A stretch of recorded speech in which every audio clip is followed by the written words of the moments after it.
ईद का दिन अब प्यारे आपके साथ नहीं है, जैसे बार बार आप इमोशनल भी हो जाते हैं, तो किस तरह आप ईद गुजारते हैं? नहीं, अब तो अल्हम्दुलिल्लाह देखो जी, मेरा एक कलाम था कि मिट्टी ਦੀਆਂ ਢੇਰੀਆਂ ਨੂੰ ਰੋਜ਼ ਕਿਹੜਾ ਤੱਕਦਾ, ਮੋਇਆਂ ਨਾਲ ਏਡੀ ਲੰਮੀ ਸਾਂਝ ਕੋਈ ਨਹੀਂ ਰੱਖਦਾ। ਜਿਸ ਢੇਰੀ ਉੱਤੇ ਕਦੀ ਧੁੱਪਾਂ ਨਹੀਂ ਸੀ ਚੜੀਆਂ, ਉਹਦੇ ਉੱਤੇ ਪੈਂਦੀਆਂ ਸੀ ਫੁੱਲਾਂ ਦੀਆਂ ਲੜੀਆਂ। ਉਹਦੇ ਕੋਲ ਵੇਖਿਆ ਹੈ ਬੂਟਾ ਇੱਕ ਅੱਕ ਦਾ। कल मैं कब्रिस्तान गया हूँ ना, जब सोशल मीडिया पे भी मेरा वीडियो ज़्यादा है, तो इतने इतने बड़े दरख्त कब्रों के ऊपर, कोई कब्र कोई गिरी हुई है, कोई वाली वारस से नहीं आता। जब ताज़ा बच्चा भी फौत होता है ना, तो माँ मरने वाली हो जाती है, मैं इसके साथ ही जाना है। वक्त गुजरता है, वक्त एक ऐसा मरहम रखता है आपके जख्म के ऊपर कि आप भूल जाते हैं कि कोई मेरा बेटा था, उसको मैंने दफन किया था और ये उसकी कब्र है जी। बल्कि मैं अपनी बगैर एक बेटा था जी 15-20 दिन का, हमें उसकी कब्र भी नहीं मिल रही, पता ही नहीं हमें कब्र। तो जब वफात हुआ था तो मैं पता नहीं महीनों परेशान रहा हूँ।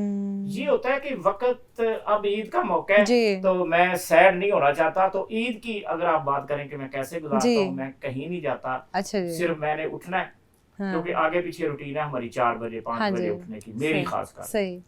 तो सुबह फिर कोशिश करनी है कि सोते ही नहीं, ठीक है। तो ये सामने मस्जिद है, इधर ईद की नमाज पढ़ी, उसके बाद कुर्बानी की, उसके बाद कुर्बानी करवा के मैं ऊपर चला जाता हूँ। तो वह मेरी अजरों को सारा जो गोश्त मोहल्ले में रिश्तेदारों में वो तकसीम करती है। तो कोई ऐसे मेरे दोस्त भी नहीं है जो कि मेरे घर आ जाए। हाँ जी।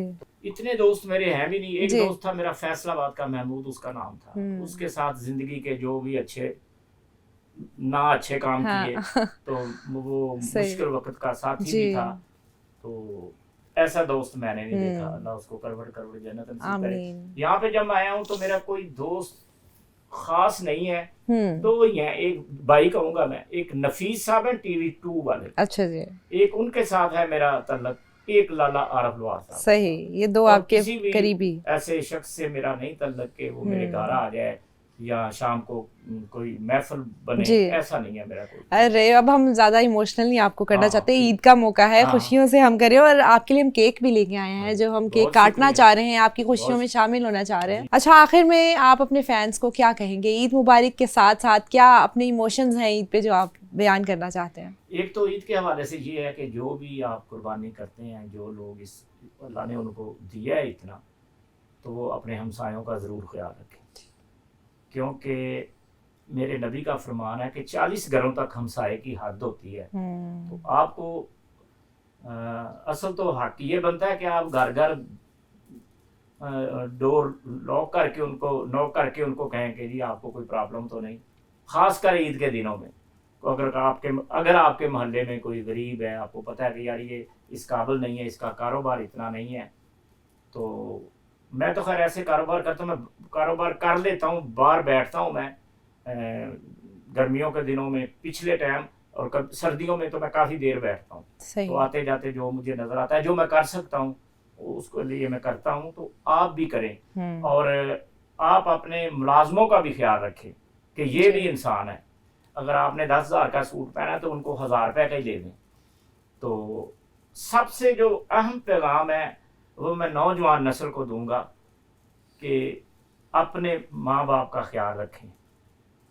यकीन करो कि जब ये रिश्ते आपसे जुदा हो जाएंगे, आप ऐसे हो जाएंगे जैसे एक लवारस दरख्त है, अकेला खड़ा है और एक तेज आंधी है, जैसे वो गिरेगा ना आप इस तरह गिरेंगे। तो माँ बाप जैसे बेलौस प्यार करने वाले ये रिश्ते तुझे कभी दोबारा नहीं मिले। सर माशाल्लाह, इतना बड़े अवार्ड से जो है आपको नवाजा गया, तो इस हुकूमत के बारे में जिन्होंने आपको प्राइड ऑफ परफॉर्मेंस दिया, आपको इतनी इज्जत से नवाजा, उनके बारे में आप क्या कहना चाहेंगे? सबसे पहले तो ये है कि मैं इन 3-4 लोगों का मरते दम तक शुक्रगुजार रहूँगा। सदर पाकिस्तान आसिफ अली जरदारी साहब का, वज़ीर आज़म पाकिस्तान जनाब शहबाज शरीफ साहब का, और ये जो मिनिस्टर हैं हमारे अता तारड़ साहब और उनकी वालदा जी, मैं दिल की अथा गहराइयों से शुक्रिया अदा करता हूँ कि उन्होंने मेरे क्योंकि वो मुझसे मेरी फैल जाने से पहले ही मुझे जानते थे कि इस बंदे ने इतना काम किया। तो उन्होंने फिर भी देर आए दुरुस्त आए।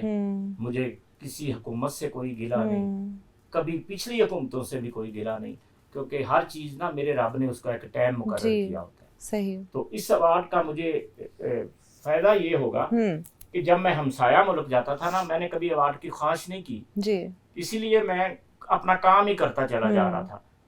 तो जब हमसाया मुल्क में जाता था तो बड़े बड़े शहर जो है ना, बड़े बड़े सिंगर वो मुझे कहते थे सादिक साहब आपने इतना काम किया, आपने इतना काम किया, क्योंकि पाकिस्तान से ज़्यादा मुझे लोग इंडिया में जानते हैं, ये तो मेरा मुल्क है। तो वो कहते थे साहब आपको कोई अवार्ड नहीं मिला।